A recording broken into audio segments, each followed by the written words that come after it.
जय श्री ओम नमः सिद्धेभ्य। नमो अर्हन्ताणं नमो सिद्धाणं नमो आयरियाणं नमो वज्रायाणं नमो लोये सवसाहुणम्।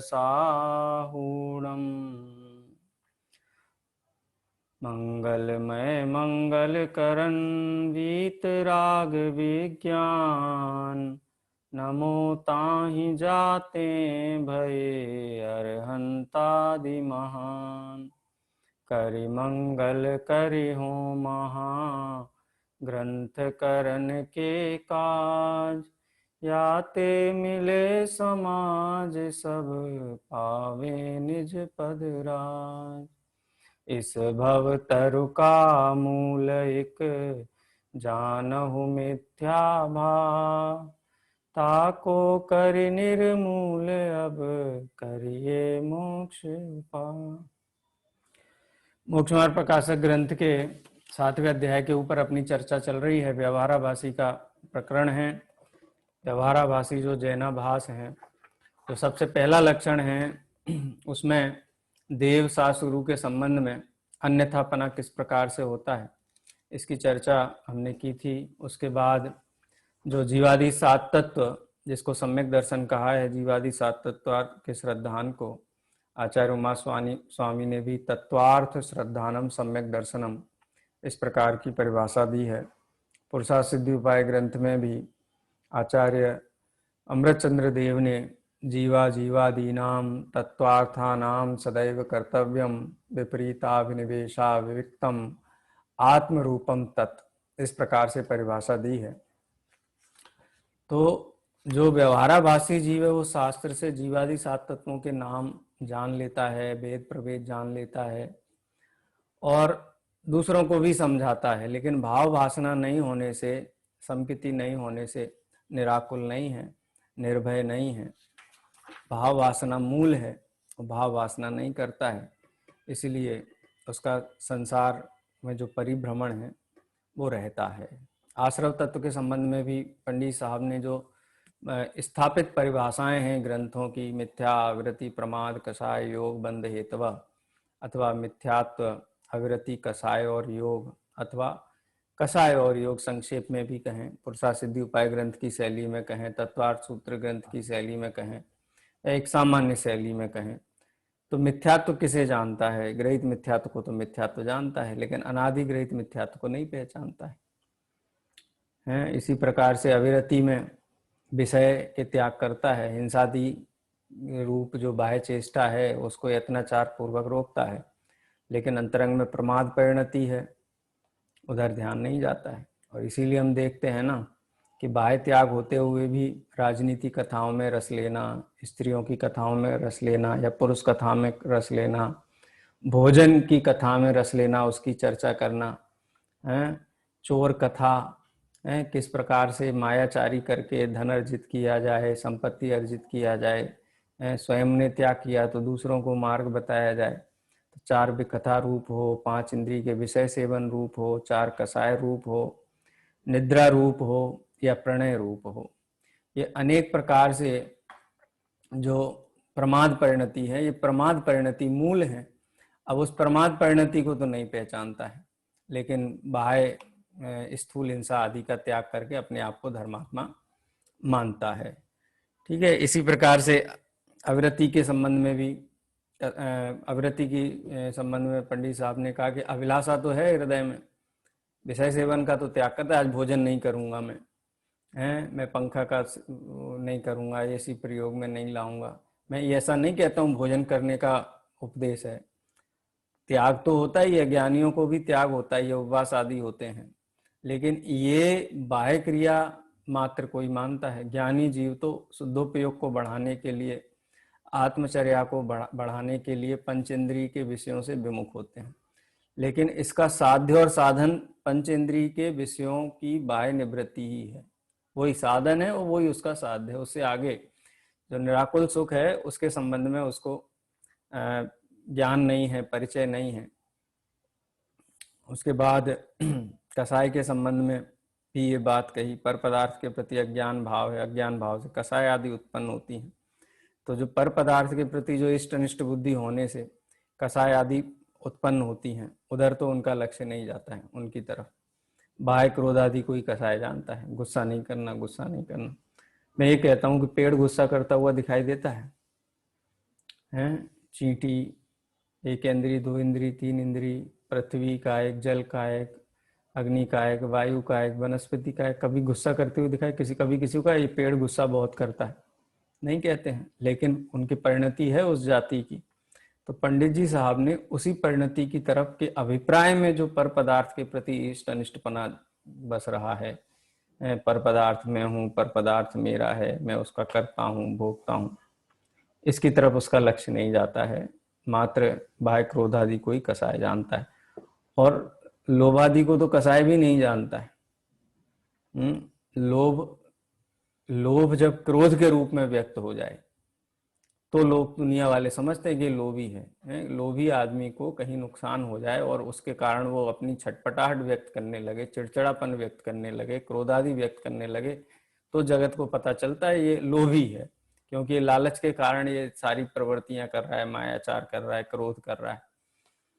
तो जो अंतरंग में कसाय आदि का कारण है पर पदार्थ में इष्ट अनिष्टपना, उनका कर्ता भोक्तापना मानना, उधर अभिप्राय जाता नहीं है। भय क्रोध आदि को ही कसाय जानता है। कई लोग हम कहते हैं ना, अरे बहुत सरल हैं, बहुत मंद कसाई हैं, इनको कसाय होती ही नहीं है, क्रोध होता ही नहीं। बोलो, क्रोध कसाय का अभाव कौन से गुण स्थान में होता है? 9वें गुण स्थान में होता है जाकर के, अगर संपूर्णपने देखा जाए तो। और अनंतानुबंधी का 4थे गुण स्थान में होता है। मिथ्यात्व गुण स्थान में तो सर्व पूरे अस्त्र शस्त्रों के साथ, अपने पूरी विराट स्वरूप के साथ क्रोध आदि कसाएं तो बैठी हुई हैं, लेकिन उनकी जो बाह्य अभिव्यक्ति है उसको ही क्रोध जानता है। अभिप्राय में पर पदार्थ के प्रति इष्ट अनिष्टपना है, उसमें सुख बुद्धि है, उसकी तरफ उसका लक्ष्य नहीं है। इसी प्रकार से योग को बंध का कारण जान करके काय चेष्टा आदि से बचता है, जबकि योग तो आत्म प्रदेशों का परिस्पंदन है, वो तो पहले गुण स्थान से लेकर के 13वें गुण स्थान तक निरंतर है। पर पदार्थ के प्रति इष्ट अनिष्ट बुद्धि रूप जो अभिप्राय, उधर लक्ष्य नहीं है। लेकिन योग बड़ा आकर्षक शब्द लगता है, शरीर चेष्टा से योग आदि को मिटाना चाहता है, वो अंतर्भूत योग को पहचानता ही नहीं है। पहचाने तो शरीर की चेष्टा से योग मिटाने का उद्यम ना करे। इस प्रकार से अभिप्राय में जो मोह राग द्वेष हैं उनकी तरफ इसका लक्ष्य नहीं है, और बाह्य निमित्त मिटाने की अपेक्षा ही वो आश्रव मिट गया ऐसा मानता है।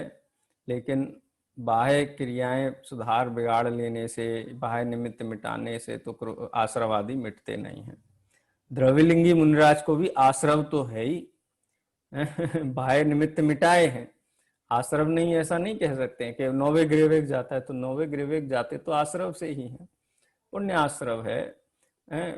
पाप परिणति नहीं करते हैं, क्रोध आदि नहीं करते हैं, तीव्र कसाय नहीं करते। तीव्र कसाय का मतलब कसाय का अभाव नहीं है, दूसरे जाति की तीव्रता है, कसाय की तीव्रता तो वहां भी है।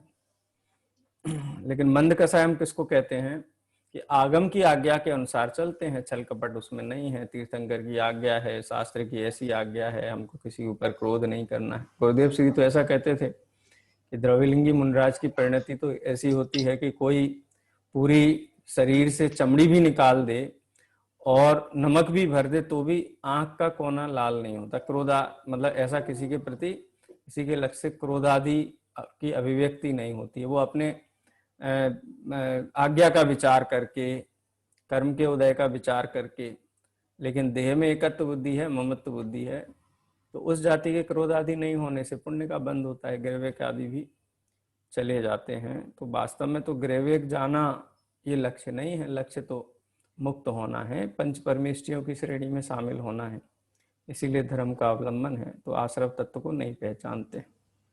अब बंध तत्व के संबंध में चर्चा करते हैं। वैसे तो आश्रव और बंध एक साथ ही हैं, दोनों हे हैं। और जो आश्रव तत्व के संबंध में 4 बिंदु लिए, मिथ्या, प्रवृत्ति, कसाय और योग के, तत्वार सूत्र में तो बंध के संदर्भ में ही लिए गए हैं। तत्वार सूत्र में 6वां और 7वां अध्याय जो अशुभ आश्रव और शुभ आश्रव के संबंध में है, वो समझ लो उस शैली में यहाँ पे बंध तत्व की चर्चा है, या पुण्य पाप एकत्वाधिकार में जो चर्चा समय सार में है, वो चर्चा यहाँ पे पाप पुण्य के संदर्भ में है। एक सेकेंड।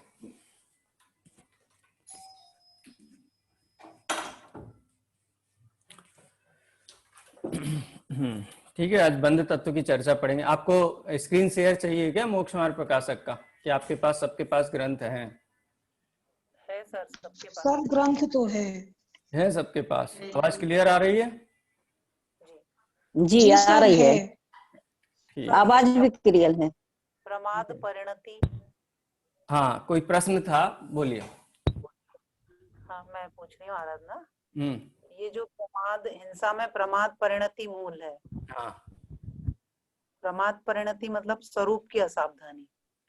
देखो प्रमाद परिणति अगर अपन व्यवहारिक भेद देखें तो अभिप्राय में क्रोधादि बस रहे हैं। हिंसा आदि का कारण तो क्रोधादि कसाएं है ना। हिंसा आदि तो अभिव्यक्ति है, किसी को क्रोध है, मान है, मायाचारी है, क्रोध है, हास्य है, रति है, अरति है, ये जो कसाय भाव है ना, इनकी अभिव्यक्ति है। देखो परिभाषा भी अपन देखें तो जो आत्मा को कसे अर्थात दुख दे वो कसाय है, माने आत्मा का परिणाम। और पाप तो कार्य है, दुख का कारण बुरा कार्य पाप है, तो कार्य का कारण क्या है? कारण तो कसाय है। कसाय कहो, प्रमाद कहो, प्रमाद के 15 भेद है ना। 4 कसाय, क्रोध, मान, माया, लोभ, 5 इंद्रिय के विषय, स्पर्शन, रसना, घ्राण, चक्षु, कर्ण, इन 5 इंद्रियों के प्रति जो सुख बुद्धि है, 5 इंद्रियों का सेवन भी नहीं, सुख बुद्धि की, इनमें मुझे सुख मिलेगा, इनमें सुख मिलेगा, ऐसी सुख बुद्धि, वो भी प्रमाद है। भले 5 इंद्रिय के विषयों का सेवन 24 घंटे ना करता हो, भोजन 24 घंटे ना करता हो, लेकिन भोजन से सुखी होता हूँ, ये अभिप्राय तो उसको चलता ही है निरंतर। तो 5 इंद्रिय के प्रमाद है। 4 विकथाएं हैं, विकथाओं में, विकथाओं का मतलब विकथा करना नहीं, उन विकथाओं में रुचि होना। क्या रुचि है? भोजन की कथा में रुचि होना, टोर कथा में रुचि। बता जाती खाना वाना की बोल देते। म्यूट रखिए भाई, पूरा मेरा घर सुन रहा है, आपका स्पीकर पे सब लोग सुनते हैं, क्लास आपकी चर्चा घर की सब यहाँ तक पहुंच जाती है, हैं? इसलिए कोई भी चर्चा करनी हो तो म्यूट कर लीजिए, और कुछ प्रश्न पूछना हो तो अनम्यूट कर लीजिए। सॉरी। हाँ ठीक है। तो प्रमाद का मतलब ये है निद्रा और स्नेह। हम तो निद्रा को ही प्रमाद समझते हैं, खाली असावधानी को ही प्रमाद समझते हैं। वास्तव में क्रोध आदि कसाएं, 5 इंद्रिय के विषयों में सुख बुद्धि, 4 विकथाओं में सुख बुद्धि, ये सब हैं क्या? ये असावधानी के कारण ही तो ये हो रहा है। स्वरूप से परिचय न होने के कारण ये सारी चीजें हो रही हैं। इसलिए क्रोधादि में प्रमाद, हिंसादि में प्रमाद परिणति मूल है। मूल है माने कारण है। तो प्रमाद मिटे तो हिंसादि मिटे। और वास्तव में हिंसादि मिटने का मतलब क्या है? रागादि नाम भवत्य हिंसेति। रागादि भावों की उत्पत्ति तो हिंसा है। पर प्राण का व्यपरोपण होना तो किसी के हाथ में है ही नहीं।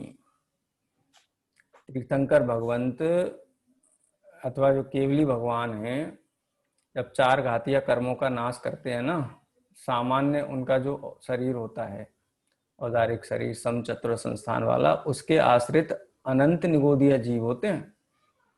और जब वो केवल ज्ञान होता है तो वो अनंत निगोदीय जीवों से शरीर रहित हो जाता है। तो वो अनंत निगोदीय जीव कहाँ जाते हैं? कहाँ जाते हैं? छोड़ के चले जाते हैं। उन सबका एक काल में ही आयु क्षय रूप परिणति होती है, माने उनका मरण का काल होता है, उनका केवल ज्ञान का काल होता है। तो सब प्राणों का व्यपरोपण हो जाता है। लेकिन इनके तीर्थंकर या केवली आदि के ऊपर उसका कोई हिंसा का पाप नहीं लगता है। तो पर प्राण विप्रोपण होना, ये तो आयु के उदय से, आयु के क्षय से, ये सब उसमें निमित्त नैमित्तिक पना है। यहाँ तो क्रोधादि और रागादि परिणाम यही हिंसा है। इनसे बचा, प्राण विप्रोपण से उसका कोई निमित्त नैमित्तिक पना होते हुए भी ऐसा नहीं है कि राग आदि अंदर में। अब एक इंद्रिय जीव है, सूक्ष्म निगोदीय लब्धे पर्याप्तक जीव, वो किसको मारता है? उसमें मारने की सामर्थ्य भी नहीं है, अड़ता ही नहीं है, मारेगा किसको?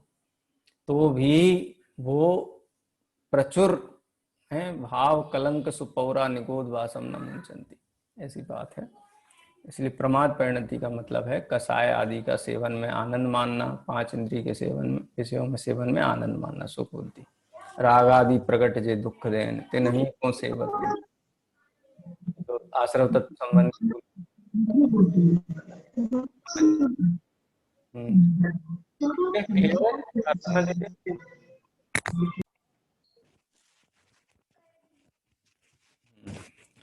अब बंध तत्व के संबंध में अपन चर्चा प्रारंभ करते हैं।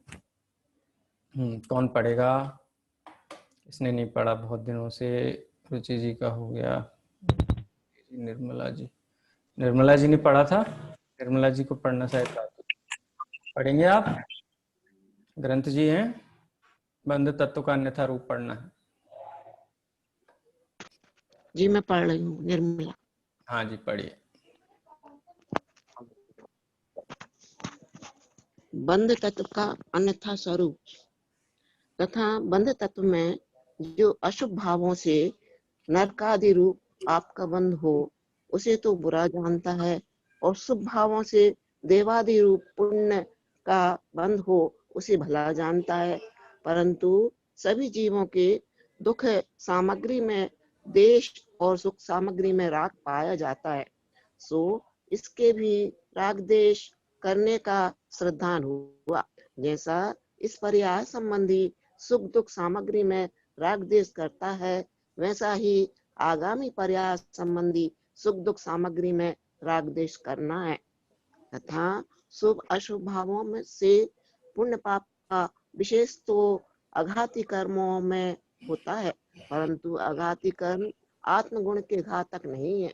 तथा शुभ अशुभ भावों में घाती कर्मों का तो निरंतर बंध होता है, वे सर्व पाप रूपी हैं और वही आत्मगुण के धारक हैं। इसलिए अशुद्ध भावों से कर्म बंध होता है, उस भला बुरा जानना वही मिथ्या श्रद्धान है। सो ऐसे श्रद्धान से बंध का भी उसे सत्य श्रद्धान नहीं है। हाँ, देखो कितना बढ़िया पंडित साहब ने यहाँ तर्क दिया। ये जीव तो ये क्लेम करता है ना कि मैं सम्यक दृष्टि हूँ क्योंकि मुझे जीवादि 7 तत्वों का श्रद्धान है। पंडित जी ये कहते हैं कि शुभ भाव को भला जानता है और अशुभ भाव को बुरा जानता है। शुभ भाव को भला क्यों जानता है? क्योंकि शुभ भाव से पुण्य बंध होता है। शुभ भाव से पुण्य बंध होता है। पुण्य के उदय से क्या मिलता है? अनुकूल सामग्री मिलती है। तो जगत का ऐसा कौन सा जीव है, अज्ञानी जीव, जिसको अनुकूल सामग्री में सुख बुद्धि नहीं है, भला नहीं जानता? बताओ। एक इंद्रिय आदि भी अभिप्राय में तो अनुकूलता को भला ही जानते हैं ना।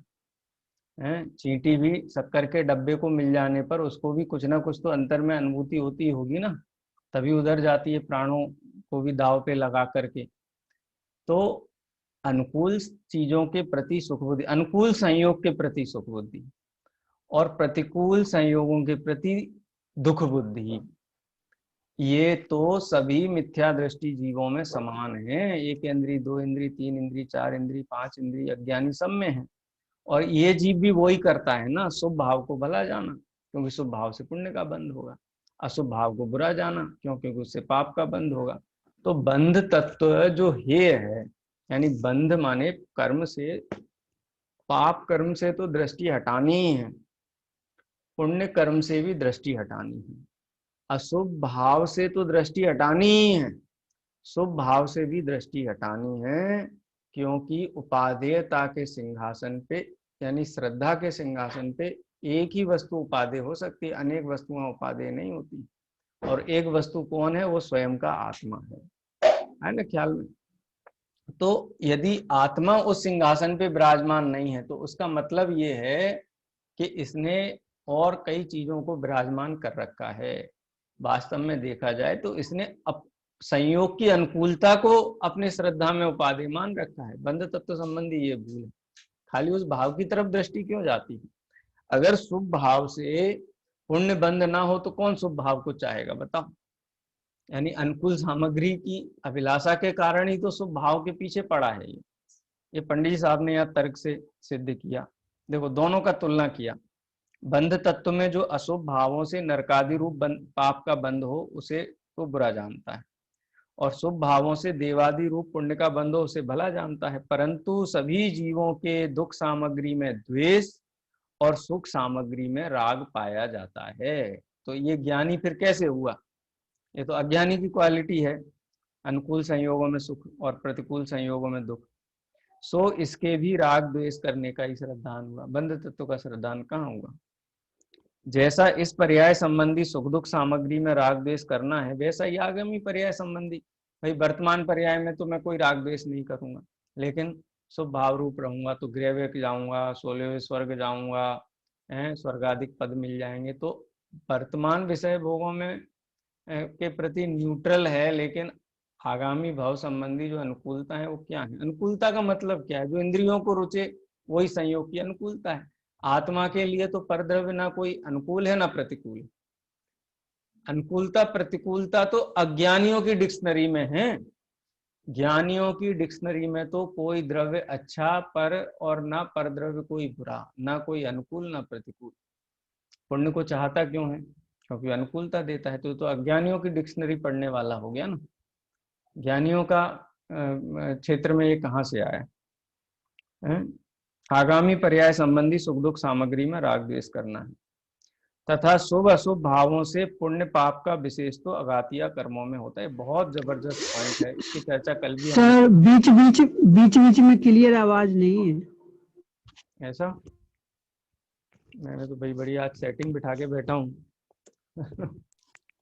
सबको ही नहीं सर, आवाज तो बहुत अच्छी आ रही सर आपकी। हाँ, आज तो मैंने बिल्कुल बहुत हाईटेक सिस्टम बिठाया है पूरा हाँ नहीं सर, आज आवाज बहुत अच्छी है। क्लैरिटी वगैरह आपको दिख रही होगी आज।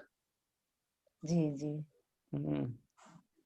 चलिए, शायद हो सकता है नेटवर्क आपका थोड़ा डिस्टरबेंस हो रहा होगा, या मेरा भी नेटवर्क फ्लक्चुएट हो सकता है, क्योंकि शाम तक होते होते डेटा लगभग एग्जॉस्ट होने की कगार पे आ जाता है, इसलिए बीच बीच में हो सकता है। लेकिन अभी यही है जो है, इसी में अपने को आगे चलना है। हाँ, कर्मों के भेद। कर्म दो प्रकार के हैं, घातिया और अघातिया।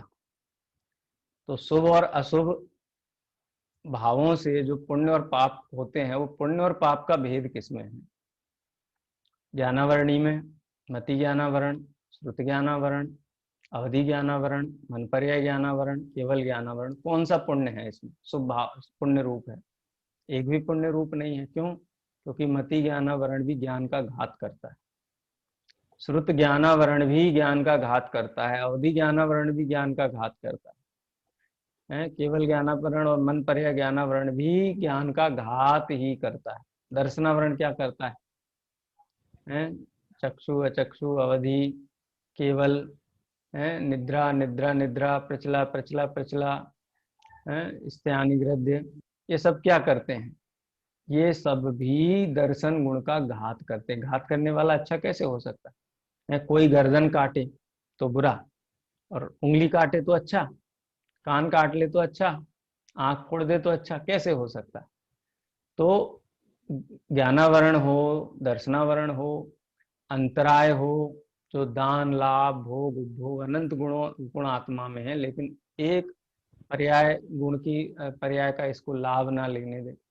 अनंत सुख है लेकिन लाभ नहीं लेने देता है। दान लाभ भोग उपभोग वीर्य अंतराय कर्म। तो जो आपको आपका भला होने से रोके, वो शुभ रूप कैसे हो सकता है? तो समस्त अंतराय कर्म भी पाप रूप है, और मोहिनी तो साक्षात है ही पाप रूप। बोलो, मिथ्यात्व अच्छा है, सम्यक मिथ्यात्व अच्छा है, सम्यक प्रकृति अच्छा है?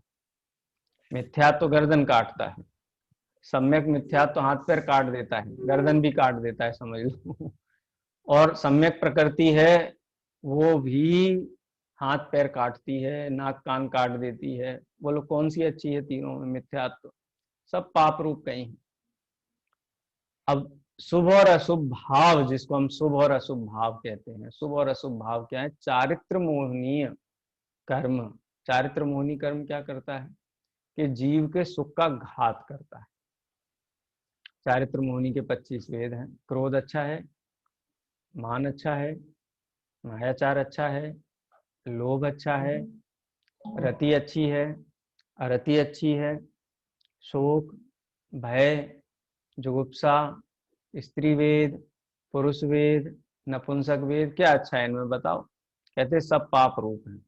तो घातिया तो सर्व पाप रूप ही हैं। अब अघातिया कर्म है, तो अघातिया कर्मों में कुछ साता प्रकृतियां हैं, कुछ असाता प्रकृतियां हैं। उच्च गोत्र साता प्रकृति है, साता माने साता तो वेदनी के भेद है, वैसे शुभ प्रकृति है। नीच गोत्र अशुभ प्रकृति है। इसी प्रकार से आयु है, तो देव आयु शुभ है, मनुष्य आयु शुभ है, त्रियंच आयु है, और नरक आयु है वो अशुभ है। और क्या अब इसमें नाम कर्म है, नाम कर्म की 93 जो प्रकृतियां हैं, उसमें सुस्वर, दुस्वर, सुभग, दुर्भग, यशस, कीर्ति, अपयश है। इस प्रकार की जो प्रकृतियां, एक इंद्रिय जाति, दो इंद्रिय जाति, तीन इंद्रिय जाति, चार इंद्रिय जाति, पांच इंद्रिय जाति, संगनन है, संस्थान है। तो कुछ प्रकृतियां शुभ रूप हैं, कुछ प्रकृतियां अशुभ रूप है, माने कुछ पुण्य रूप हैं, कुछ पाप रूप है। और वेदनीय, तो वेदनीय में नाम है सद सद वेद्य, एक साता है, एक असाता है। जीव का जितना गुणों का वेदन है वो सब घातिया कर्मों के अनुसार होता है, और अघातिया कर्मों का उदय तो मात्र संयोग में आता है, संयोग में। उससे जीव के सुख का कुछ भी लेना देना नहीं है। यानी जिसको हम पुण्य प्रकृति कहते हैं, उसका उदय पुद्गल में आता है, जीव में नहीं आता। कैसे पुद्गल में आता है? शरीर क्या है? जीव के पुद्गल है। नाम कर्म के उदय से क्या बनता है? चित्रकार है ना, शरीर बनता है कि आत्मा बनता है? शरीर बनता है, शरीर में उदय आता है, तो हमारे लिए क्या हितकारी है वो? सद सद वेद्य, किसी संयोग में अच्छा लगना, तो वो संयोग में उदय आया ना। और अच्छा लगना है वो तो चारित्र मोहनी है, वो तो पाप रूप है। तो वास्तव में देखा जाए तो शुभ कर्म तो कुछ होता ही नहीं है। ये तो बालकों को समझाने के लिए, पढ़ाने के लिए, उनको थोड़ा चार गतियों के दुख किस प्रकार से उसका भय दिखाने के लिए, थोड़ा समझ लो कि प्राथमिक भूमिका में ये भेद उसके लिए समझाए गए हैं, जिससे कि वो ध्यान से सुने। वास्तव में तो कोई कर्म पुण्य रूप हमारे लिए हितकारी होता ही नहीं है। बोलो, शरीर गोरा होगा तो उससे जीव को क्या मिलेगा? और काला होगा तो जीव को क्या मिलेगा? कि जीव को अच्छा लगेगा ना, मैं गोरा हूं, मैं गोरा हूं, मैं गोरा हूं। तो है तो शरीर की परिणति, आत्मा की तो परिणति है नहीं। तो कहने का मतलब है सर्व प्रकार का बंध ये है, किसी कोई भी पुण्य प्रकृति, कोई भी पाप प्रकृति, किसी भी प्रकार का बंध, किसी भी प्रकार का कर्म शरण लेने योग्य नहीं है। ये निर्णय होने का नाम है बंध तत्व का संधान। लेकिन पुण्य को भला और पाप को बुरा जानना किस प्रकार से गलत है, ये पंडित साहब ने यहाँ पे सिद्ध किया। तथा शुभ अशुभ भावों में घाती कर्म का तो निरंतर बंध होता है, वे सर्वपाप रूपी हैं, और वही आत्मगुण के घातक हैं। इसलिए अशुद्ध भावों से कर्म बंध होता है, उसमें भला बुरा जानना वही मिथ्या श्रद्धान है। एक शब्द का प्रयोग किया पंडित जी ने, अशुद्ध भावों से। भावों के दो भेद हैं प्रवचन सार की भाषा में, शुद्ध और अशुद्ध। शुद्ध और अशुद्ध, शुद्ध माने जो मुक्ति का कारण है, बंध का कारण नहीं, उसे शुद्ध भाव कहते हैं। और जो बंध का कारण हो, संसार का कारण हो, उसे अशुद्ध भाव कहते हैं। अशुद्ध भाव के दो भेद, पुण्य शुभ भाव और अशुभ भाव, है ना ख्याल में? तो इस प्रकार से ये शुभ अशुभ भाव अशुद्ध भावों के भेद हैं, उनको हितकारी जानना ये बंध तत्व के संबंध में भूल है। और एक बात और है कि जिस समय जीव शुभ भाव रूप परिणमित होता है, कुछ साता पुण्य रूप अघातिया कर्मों का बंध करता है, क्या उस समय घातिया कर्मों का बंध नहीं होता? होता है ना। तो कोई भी परिणाम हो, चाहे शुभ हो चाहे अशुभ हो, वो पाप का बंध भी निरंतर कराता ही है। ठीक है, क्लियर?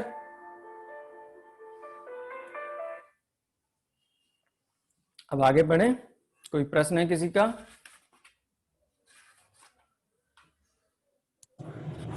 सर सर दर्शन मोहिनी की वो तीसरी प्रकृति है ना, सम्यक प्रकृति। सम्यक प्रकृति।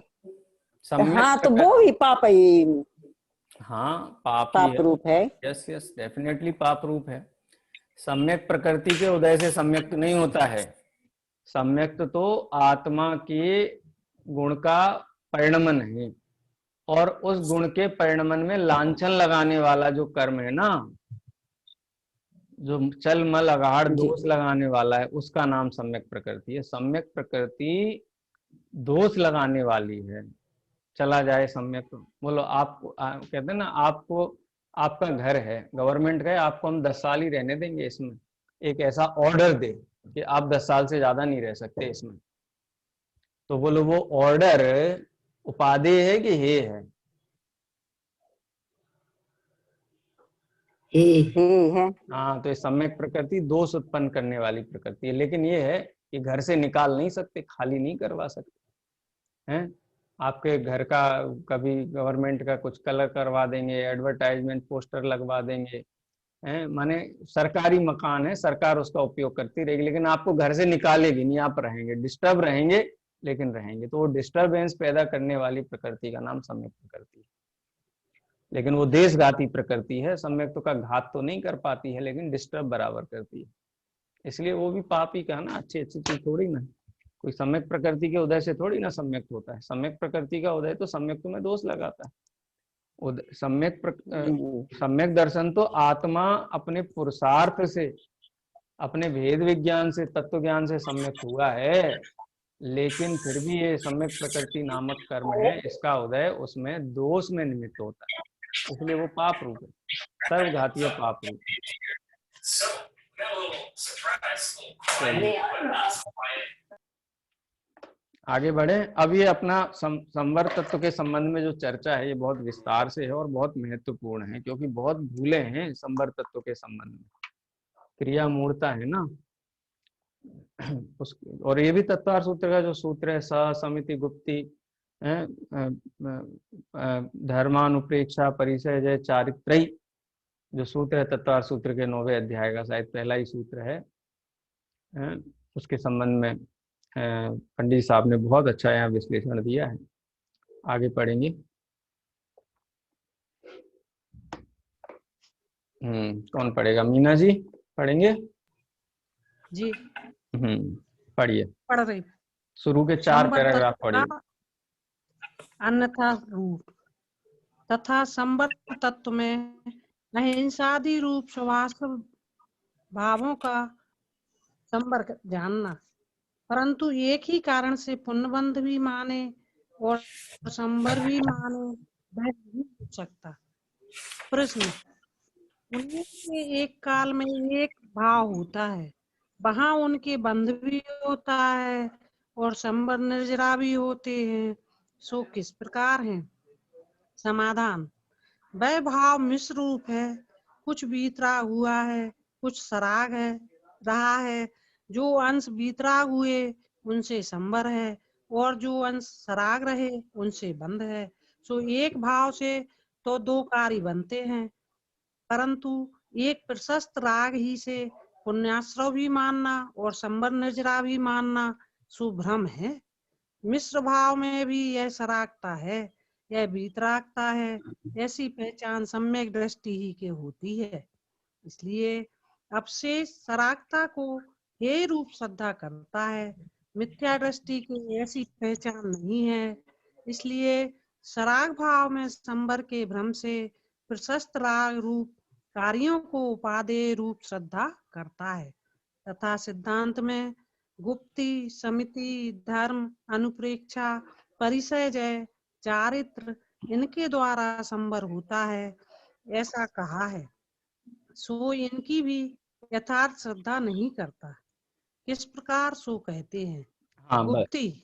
अब एक एक का विश्लेषण अलग लेंगे। यहाँ सामान्य चर्चा की, इसमें कहा कि संवर क्या है? संवर है आश्रव का रुकना। तो आश्रव का रुकना कैसे हो?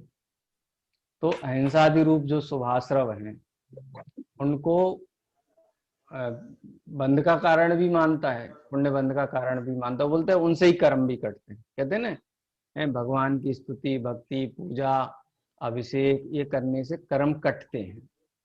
अब कहा कि कैसे कर्म कटते हैं, इससे तो कर्म बंधते हैं, क्योंकि ज्ञानी जीवों को भी होता है ना, और ज्ञानी जीवों को तो प्रति समय निर्जरा होती है।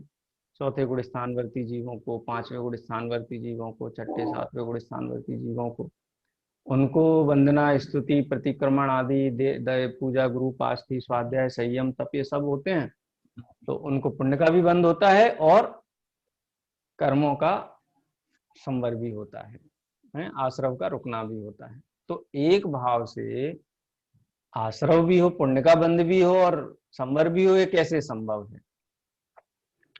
तो पंडित साहब कहते हैं कि ये जो भाव है ना, ये मिश्र रूप है, और इसकी चर्चा हम पुरुषार्थ सिद्धि उपाय ग्रंथ में पढ़ चुके हैं, बहुत सूक्ष्मता से पढ़ चुके हैं, और मैंने असाइनमेंट भी आपको उससे ही रिलेटेड दिया था कि रत्नत्रय बंध का कारण नहीं है अथवा हैं, ये आपको विश्लेषण करना है। रत्नत्रय के धारी मुनिराज हैं, सर्वार्थ सिद्धि जाते हैं, तो रत्नत्रय के बिना नहीं जा सकता कोई सर्वार्थ सिद्धि। तो रत्नत्रय से सर्वार्थ सिद्धि जाते हैं, या जो रत्नत्रय का मल है, मेल है, यानी संजलन कसाय का उदय के कारण होने वाला जो शुभ भाव है, कसाय भाव है, उसके कारण जाते हैं। तो पंडित साहब ने यहाँ का ये मिश्र रूप है। तेनांसेन सुदृष्टि, तेनांसेनस्य बंधनम नास्ति, येनांसेनस्तु रागा, तेनांसेनस्य बंधनम भवति। यानी एक भाव में एक समय में जो चारित्र गुण की पर्याय है वो मिश्र रूप है, कुछ वीतराग रूप है और कुछ राग रूप है। जो वीतराग रूप अंश हैं उन अंशों से तो निर्बंध रहता है, संवर होता है, लेकिन जितने अंशों में राग है उन अंशों से इसको बंध होता है, और ज्ञानी जीव इसको पहचानते। देखो एक मैं आपको सरल उदाहरण देता हूँ। जैसे सब जगह एपीएमसी होती है, जो गल्ला मंडी वगैरह होती है, वहां पे किसान अनाज बेचने के लिए आता है और ढेरियां लगी होती है, एक के बाद एक के बाद एक, उसकी बोली लगती है। अब सब ढेरियां गेहूं की लगी हुई हैं, कोई दूसरा अनाज है ही नहीं, तो एक की बोली लगा करके सबको एक भाव में तुलवा दो ना। बोले नहीं नहीं, ऐसा नहीं हो सकता।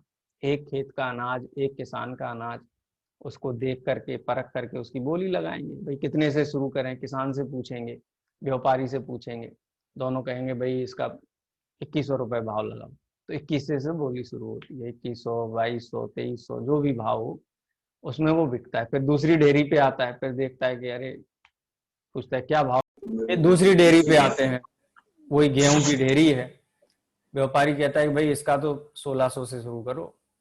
किसान कहता है क्यों भैया, बोलते कि माल वैसा नहीं है ये, तो कहता हाँ ठीक है 1600 से शुरू करो।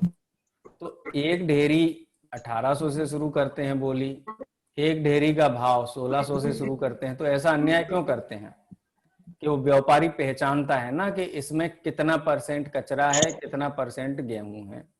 जिसमें गेहूं का अनुपात अधिक है उसका भाव ज्यादा लगता है, जिसमें गेहूं का अनुपात कम है उसका भाव कम लगता है। ऐसे ही एक समय में होने वाले भावों में जितने राग के अंश हैं वो उसमें ज्ञानी को हे बुद्धि है, और जितना वितरागता का अंश है, शुद्ध भाव का अंश है, उसमें उपादेय बुद्धि। ये ज्ञानी को वेद विज्ञान वर्तता है। जो चतुर व्यापारी है उसको ये ख्याल में रहता है कि क्या भाव लगाया जाना चाहिए। तो ये शुभ भाव को बंध का भी कारण, पुण्य बंध का भी, कोई पुण्य बंध में भी उपादेय बुद्धि है ना, और संवर में भी उपादेय बुद्धि है। संवर को पहचानता भले ही नहीं है, लेकिन आगम में पढ़ करके अच्छी चीजें इतना तो जानता ही है। तो दोनों में उपादेय बुद्धि। वो पंडित साहब यहाँ ये कहते हैं कि एक ही भाव से बंध और एक ही भाव से मुक्ति नहीं हो सकती है।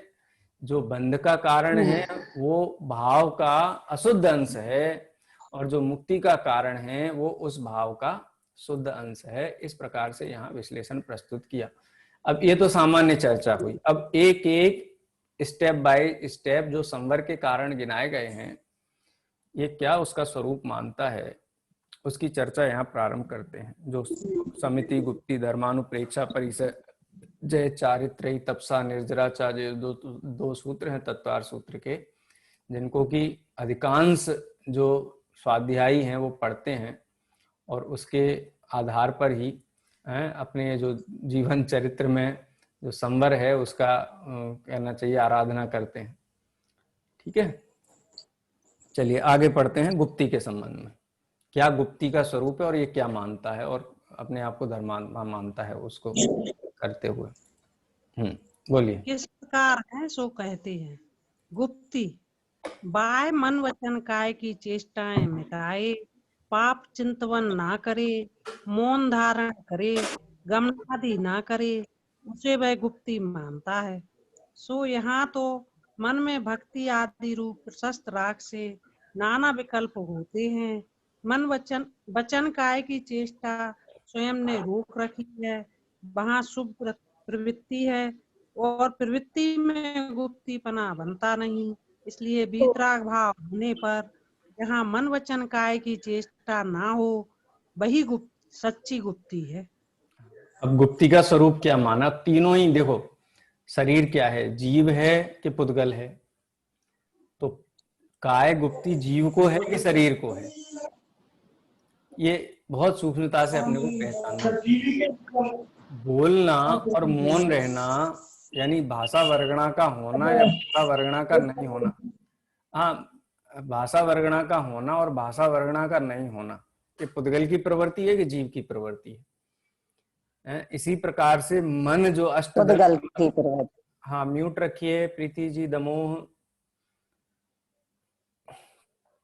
हाँ, इसी प्रकार से जो अष्टदल कमल के आकार का मन है, उस मन में जो विचार चलते हैं, उस मन के जो विचार हैं वो विचार तो रागादि रूप ही होते हैं, विकल्पात्मक ही होते हैं, वीतराग रूप नहीं होते हैं। तो मन वचन काय तीनों की प्रवृत्तियां ही आत्मा की प्रवृत्तियां नहीं हैं, जबकि गुप्ती आत्मा की प्रवृत्ति है। गुप्ती का क्या स्वरूप है कि जब जीव वीतराग भाव रूप परिणमित होता है, माने पर पदार्थों के प्रति इष्ट निष्ठ बुद्धि छूट जाने से, स्वरूप में स्थिरता हो जाने से किसी पदार्थ के प्रति राग द्वेष रूप परिणति नहीं होना, इसका नाम वीतराग परिणति है। उस काल में काय संबंधी हलन चलन, मन संबंधी जो विकल्पात्मक विचार हैं वो, और बोलने रूप जो भाषा की प्रक्रिया है, वो तीनों ही विराम को प्राप्त होती है। तो ये तो उपचार है, काय मन वचन काय गुप्ती का उपचार से यानी व्यवहार से स्वरूप है। निश्चय स्वरूप तो वीतराग भाव रूप होकर के स्थिर रहना, ये निश्चय गुप्ती है। और उस गुप्ती के काल में मन वचन काय की प्रवृत्तियां नहीं होती हैं, सहचारी होने से उनको भी व्यवहार से गुप्ती कहा है। लेकिन इसका पूरा कंसंट्रेशन उस जड़ की शारीरिक क्रिया पर ही है और उसको गुप्ती मानते हुए मानता है कि मुझे 3 गुप्तियां हैं और मुझे निर्जरा हो रही है, संवर निर्जरा रूप में परिणमित हो रहा हूं। तो वीतराग भाव कैसे होता है, उसकी तो प्रक्रिया है। तत्व का निर्णय हो, सबसे पहले तत्व का परिचय हो, तत्व का निर्णय पूर्वक सम्यक दर्शन ग्रहण करे, और सम्यक दर्शन होने से जो ज्ञान और चारित्र हैं, विद्या वृत्तस्य संभूति वृद्धि स्थिति वृद्धि फलागमो, जब सम्यक दर्शन होगा तो ज्ञान चारित्र होंगे, ज्ञान चारित्र वितरागता होगी, वितरागता होने से स्थिरता होगी, स्थिरता होने से मन वचन काय की प्रवृत्ति नहीं होगी, उसका नाम गुप्ती। लेकिन इसका आत्मा पे ध्यान नहीं होकर के पूरा शरीर पे ध्यान है, पंडित साहब कहते हैं कि उसे गुप्ती नहीं कहा जाता है, वो तो उपचार है। चलिए, बड़ा आपको ऐसा सफोकेशन जैसा लगेगा, अनादिकाल से तो देह के मालिक बन के बैठे हैं, उसी में कर्तापन है, धर्म भी उसी से ही कराना चाहते हैं। पंडित साहब कहते हैं कि गुप्ती नहीं है, अब क्या करें, कहाँ जाएं। चलिए, अभी समिति और पढ़ेंगे, आप पैर के नीचे से जमीन खिसक जाएगी, इतना सूक्ष्म और तार्किक विश्लेषण पंडित साहब ने प्रस्तुत किया है। चलिए आगे पढ़ते हैं। हाँ, कौन पढ़ेगा?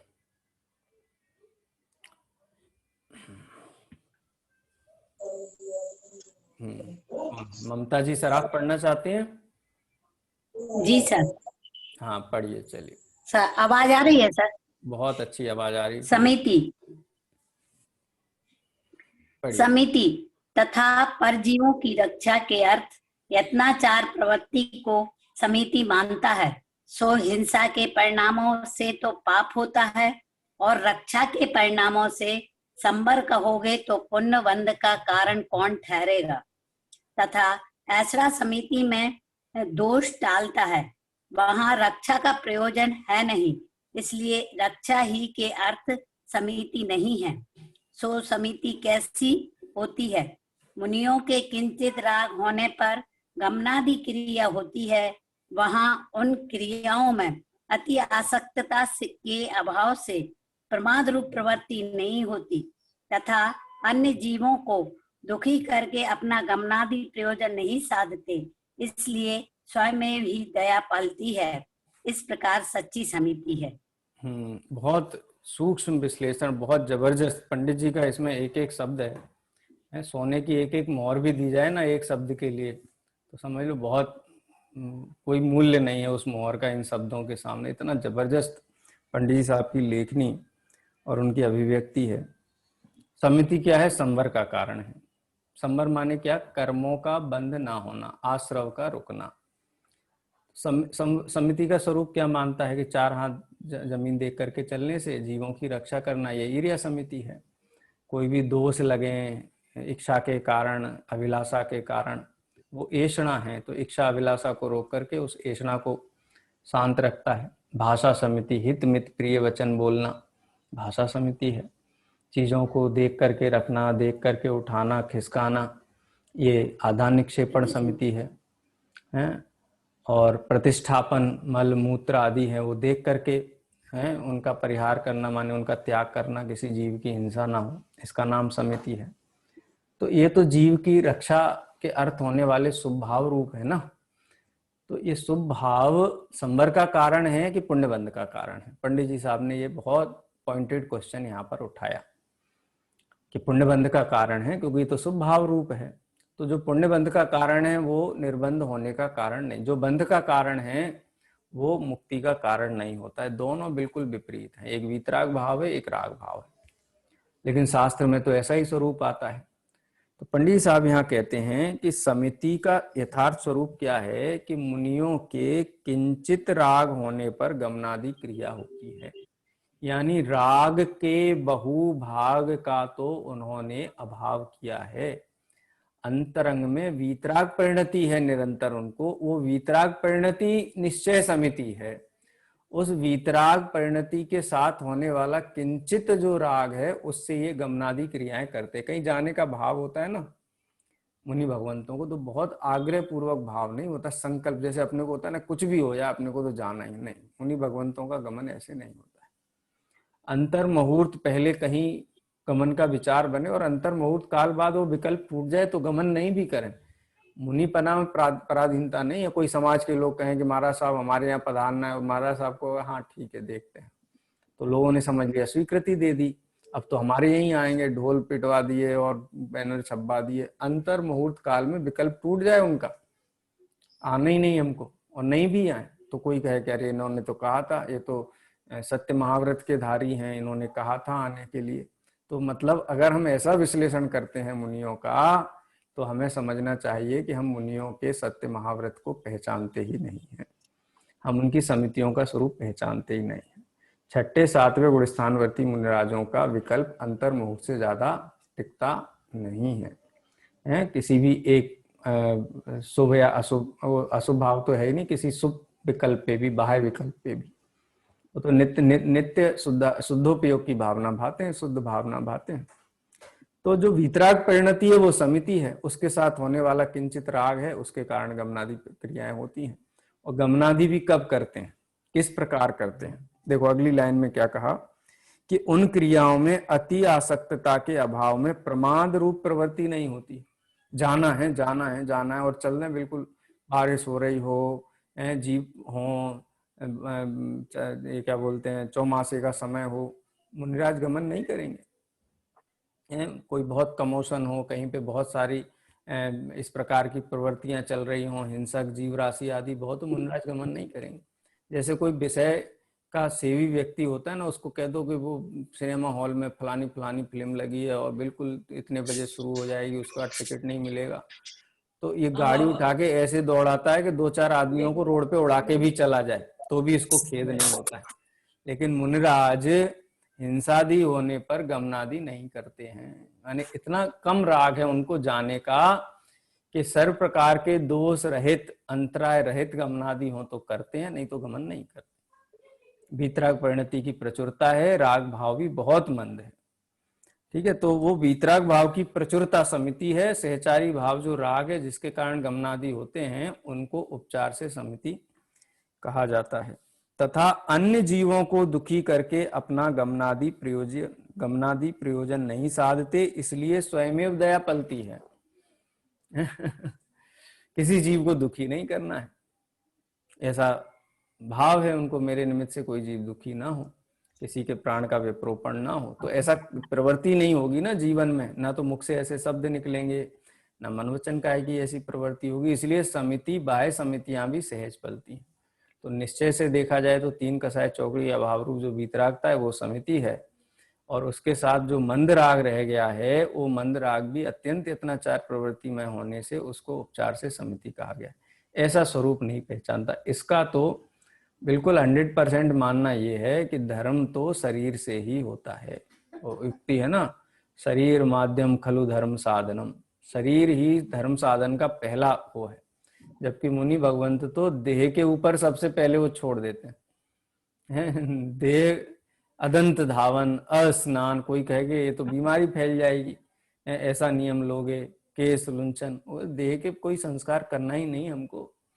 अरे कल छूटती हो तो आज छूट जाए देह, लेकिन देह के लक्ष्य से अपना उपयोग हमको खराब नहीं करना है। शुद्धोपयोग की हानि होती जानते हैं, उतना आहार आदि ग्रहण करते हैं, बस इतना ही देह के प्रति कर्तव्य है। संजुलन कसाय के तीव्र हृदय में उस कर्तव्य की पूर्ति होती है, बाकी देह के प्रति कोई कर्तव्य वो अपने माथे लेकर के चलते नहीं है। उत्कृष्ट वीतराग भाव ही समिति है। ठीक है, आगे जो बिंदु हैं, धर्म अनुप्रेक्षा परिसय चारित्र, इसकी चर्चा अपन कल करेंगे।